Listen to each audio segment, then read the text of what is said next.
Zimbabwe का एक ऐसा शातिर गेंदबाज जिसने क्रिकेट के भगवान सचिन को लगातार 2 गेंदों पर 2 बार आउट करके उन्हें घूर रहा था और सचिन इस बदले की आग में 36 घंटे तक जलते रहे। सचिन ने कैसे 36 घंटे बाद अपने अपमान का बदला लिया, चलिए देखते हैं क्या थी उस मैच की पूरी कहानी।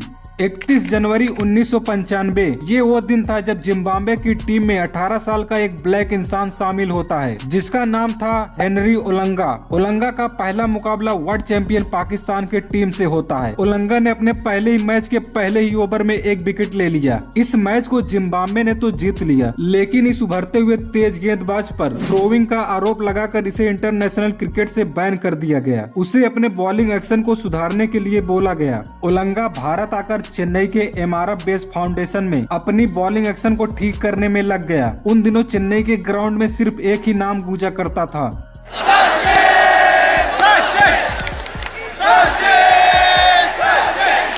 एक साल बाद ओलंगा की टीम में एक बार फिर से वापसी होती है, लेकिन कभी उनकी लाइन लेंथ बिगड़ जाती तो कभी चोटिल होकर उन्हें मैदान से बाहर जाना पड़ता था। ऐसे में ओलंगा पर अब ज्यादा भरोसा नहीं किया जा सकता था। समय बीतता गया। साल 1998 में भारत का जिम्बाब्वे टूर होता है जिसमें ओडीआई और टेस्ट मैच होने थे। भारत ने ओडीआई सीरीज को जीत लिया, अब सिर्फ टेस्ट मैच होने बाकी थे। जिम्बाब्वे के पास सचिन का कोई तोड़ नहीं था। ऐसे में एक बार फिर से हेनरी ओलंगा की टीम में वापसी होती है। जब भारत और जिम्बाब्वे के बीच चल रहे टेस्ट मैच के पहले इनिंग में 181 रन पर जिम्बाब्वे के 8 खिलाड़ी आउट होकर पवेलियन जा चुके थे। इसके बाद हेनरी ओलंगा आते हैं और 33 रन की पार्टनरशिप करके स्कोर को 221 रन तक पहुंचा दिया। और जब ओलंगा बॉलिंग करने उतरे तो भारतीय टीम ओलंगा के कहर को झेल नहीं पाई। एक के बाद एक दिग्गज बैट्समैन आउट होकर पवेलियन जाने लगे और पूरी भारतीय टीम 173 रन पर ही सिमट गई। जिम्बाब्वे ने इस टेस्ट सीरीज को जीत लिया। Henry Olonga man of the match बने। ओलंगा का कॉन्फिडेंस एक बार फिर से शिखर पर जा चुका था। अब सबकी नजर उसी साल होने वाले कोका कोला कप पर थी जिसमें भारत श्रीलंका और जिम्बाब्वे के बीच टक्कर होने वाली थी। जिम्बाब्वे श्रीलंका को हराकर सेमीफाइनल में जगह बना चुका था। कोका कोला कप की असली कहानी तब शुरू होती है जब जिम्बाब्वे ने भारत को एक मैच में 209 रन का टारगेट दिया, लेकिन लक्ष्य का पीछा करने उतरे भारत के खिलाड़ी एक बार फिर से ओलंगा के कहर को झेल नहीं पाए। ओलंगा के दूसरे ही ओवर में गांगुली और द्रविड़ आउट हो गए। इसके बाद ओलंगा ने तीसरे ओवर की तीसरी बॉल पर सचिन को भी आउट कर दिया, लेकिन उसी समय अंपायर ने नो बॉल का इशारा कर दिया। एक बड़ी विकेट ओलंगा के हाथ में आकर निकल गई, लेकिन अगली ही गेंद पर ओलंगा ने सचिन को एक बार फिर से आउट करके सबको हैरान कर दिया। एक महान खिलाड़ी लगातार 2 गेंदों पर 2 बार कैसे आउट हो सकता था? सचिन उस गेंद को लेकर काफी परेशान थे। उस समय ओलंगा सचिन को घूरते हुए उनके पवेलियन जाने का जश्न मना रहा था, लेकिन ओलंगा शायद जोश में ये भूल गया था कि वो क्रिकेट के भगवान के सामने दहाड़ रहा है जिसका अंजाम बहुत ही बुरा होगा। ओलंगा इस मैच में 4 विकेट लेकर मैन ऑफ द मैच बन गया और ये मैच भारत बुरी तरह से हार गया। अब 36 घंटे बाद भारत और जिम्बाब्वे के बीच कोका कोला कप का फाइनल मैच होना था।